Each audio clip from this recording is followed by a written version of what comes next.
Hi friends, ನಮಸ್ತೆ. ಕನ್ನಡ ಚಿತ್ರರಂಗದಲ್ಲಿ super hit ಸಿನಿಮಾಗಳನ್ನು ರಿಲೀಸ್ ಮಾಡುವ ಪ್ರಯತ್ನ ಇತ್ತೀಚೆಗೆ ಹೆಚ್ಚಾಗಿದೆ. ನಿರ್ಮಾಪಕರು, ವಿತರಕರು ಹಳೆ ಸಿನಿಮಾಗಳನ್ನು ಹೊಸ ರೂಪದಲ್ಲಿ ಪ್ರೇಕ್ಷಕರ ಮುಂದೆ ತರುತ್ತಿದ್ದಾರೆ. ಕೆಲ ಸಿನಿಮಾಗಳು ದೊಡ್ಡದಾಗಿ ಸದ್ದು ಮಾಡ್ತಿವೆ. ಇದೀಗ ದರ್ಶನ್ ನಟನೆಯ ರೀಮಿಕ್ಸ್ ಸಿನಿಮಾವೊಂದು ಮತ್ತೆ ತೆರೆಗೆ ಬರಲು ಸಿದ್ಧವಾಗಿದೆ. ರೀಮೇಕ್ ಎಂದರೆ ಏನು ಎಂಬುದು ಎಲ್ಲರಿಗೂ ಗೊತ್ತು. ಆದರೆ ಯಾವುದು ಈ ರೀಮಿಕ್ಸ್ ಎನ್ನುವ ಪ್ರಶ್ನೆ ಕೆಲವರನ್ನ ಕಾಡಬಹುದು. ಒಂದು ಸಿನಿಮಾ ರೀಮೇಕ್ ರೈಟ್ಸ್ ಪಡೆದು ಅದನ್ನು ಬೇರೆ ಭಾಷೆಗೆ ಮಾಡುವುದು ರೀಮೇಕ್ ಸಿನಿಮಾ. ಆದರೆ 2-3 ಸಿನಿಮಾಗಳ ಕಥೆಗಳನ್ನು ಮಿಕ್ಸ್ ಮಾಡಿ ಮಾಡುವುದೇ ರೀಮಿಕ್ಸ್ ಸಿನಿಮಾ ಎಂದು ಹೇಳಲಾಗುತ್ತೆ. ಉಪೇಂದ್ರ ನಟನೆಯ ಐಶ್ವರ್ಯ ಚಿತ್ರ ಅದಕ್ಕೆ ಅತ್ಯುತ್ತಮ ಉದಾಹರಣೆಯಾಗಿದೆ.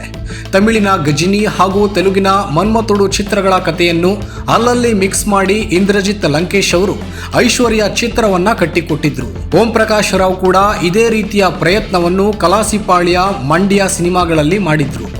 ತಮಿಳಿನ ಧೂಳ್, ಕಾಕ್ಕ ಕಾಕ್ಕ ಹೀಗೆ 4-5 ಸಿನಿಮಾ ಕಥೆಗಳನ್ನು ಸೇರಿಸಿ ಕಲಾಸಿಪಾಳ್ಯ ಸಿನಿಮಾ ಮಾಡಲಾಗಿತ್ತು. ಅದೇ ರೀತಿ ತೆಲುಗಿನ ಇಂದ್ರ ಹಾಗೂ ಸಾಂಬಾ ಸಿನಿಮಾ ಕಥೆಗಳನ್ನು ಸೇರಿಸಿ ಮಂಡ್ಯ ಚಿತ್ರ ಕಟ್ಟಿಕೊಟ್ಟಿದ್ರು. ಇದೇ ಸಿನಿಮಾ ಮುಂದಿನ ವಾರ ರಿಲೀಸ್ ಆಗ್ತಾ ಇದೆ. ಇದು ಸಹಜವಾಗಿಯೇ ದರ್ಶನ್ ಅಭಿಮಾನಿಗಳಿಗೆ ಸಂತಸದ ವಿಷಯವಾಗಿದೆ. ಅಂದರೆ ಮೇ 16ರಂದು ನಗರದ ಪ್ರಸನ್ನ ಥಿಯೇಟರ್ ಸೇರಿದಂತೆ ರಾಜ್ಯದ ಕೆಲ ಚಿತ್ರಮಂದಿರಗಳಲ್ಲಿ ಮಂಡ್ಯ ಸಿನಿಮಾ ರಿಲೀಸ್ ಆಗ್ತಾ ಇದೆ. ಓಂ ಪ್ರಕಾಶ್ ರಾವ್ ಸ್ವತಃ ಸಿನಿಮಾ ನಿರ್ಮಿಸಿ ನಿರ್ದೇಶನ ಮಾಡಿದ್ರು. ದರ್ಶನ್ ಜೊತೆ ರಕ್ಷಿತಾ ಹಾಗೂ ರಾಧಿಕಾ ನಾಯಕಿಯಾಗಿ ನಟಿಸಿದ್ರು. ಗುರುಕಿರಣ್ ಸಂಗೀತದಲ್ಲಿ ಚಿತ್ರದ ಹಾಡುಗಳು ಹಿಟ್ ಆಗಿತ್ತು. 19 ವರ್ಷಗಳ ಬಳಿಕ ಈ ಸಿನಿಮಾ ಮತ್ತೆ ಪ್ರೇಕ್ಷಕರ ಮುಂದೆ ಬರಲು ಸಿದ್ಧವಾಗಿದೆ.